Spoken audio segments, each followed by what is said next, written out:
বঙ্গবন্ধু হচ্ছে এই দেশের স্বাধীনতা। ঠিক আছে, আপনি চলে আসেন, এদিকে চলে আসেন। আপনি এখানে দাঁড়ায় আছেন আজকে এই পোশাকে চলে আসেন। স্বাধীনভাবে আমাকে যে বলতেছেন চলে আসেন, এটা এই বলতে আপনি এদিকে আসেন, এদিকে আসেন। এখানে দাঁড়ানো যাবে না, আসেন। এই আপনি এদিকে এখানে নাটক করা যাবে না, আসেন। চলে আসেন, চলে আসেন, এদিকে চলে না, আসেন। এটা কেন দাঁড়ানো যাবে না? এদিকে চলে আসেন আপনি। দাঁড়ানো যাবে না কেন? এখানে নাটক করা যাবে না, আসেন। কিসের নাটক করা? আর রাখেন আপনি। কিসের নাটক আসেন। করে? কিসের নাটক করে? এই আমাদের মনে হ্যাঁ? কিসের নাটক করে এখানে?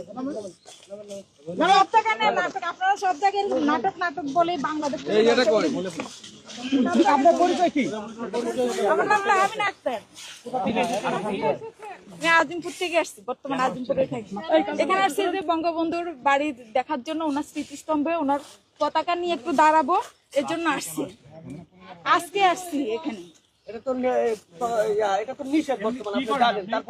উনি বাংলাদেশের স্বাধীনতা স্থপতি, বাংলাদেশ এনে দিছে উনি।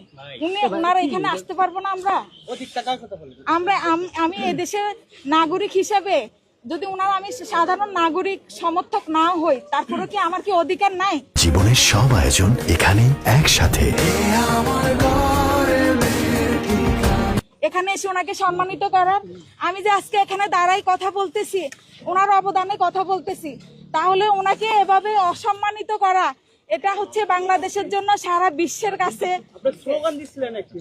স্লোগান দিচ্ছি। যে এতদিন ধরে যে ডক্টর ইউনূস যে অবৈধ নির্বাচন করছে, ওনার নামে যেসব গুজব রটাইছে, এর জন্য এখানে দাঁড়াই আমি স্লোগান দিতে চাইছি। অবৈধ নির্বাচন কিভাবে ভাবলেন? দেশের মানুষ মনে করছে কি স্লোগান দিয়ে, আপনি কি স্লোগান দিচ্ছেন? যেখানে 50% মানুষের সমর্থন নাই, সেখানে এটা কিভাবে বৈধ নির্বাচন হবে? জয় বাংলা, জয় বঙ্গবন্ধু।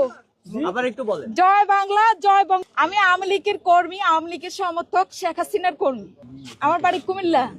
কুমিল্লা থেকে জি। আপনার পিছনে বাচ্চা কার? বাচ্চা আমার। জি। এখন আপনি কি শ্রদ্ধা নিবেদন করেছেন? শ্রদ্ধা নিবেদন করতে পারি নাই তো, ভিতরে তো ঢুকতেই দিচ্ছে না। এখানে একটু পতাকা নিয়ে দাঁড়াইছি, পতাকা নিয়ে দাঁড়ানোর পরে তো দেখছেন যে আমার হ্যান্ডমাইকটা নিয়ে গেছে। এখন চাই যে ওনারা যে গণতন্ত্র বলে, এই যে মাননীয় প্রধানমন্ত্রী শেখ হাসিনাকে যে এভাবে দেশ থেকে বাধ্য করছে, স্বৈরাচার বলে খেদাইয়ে দিছে, তাহলে গণতন্ত্র মানে কি?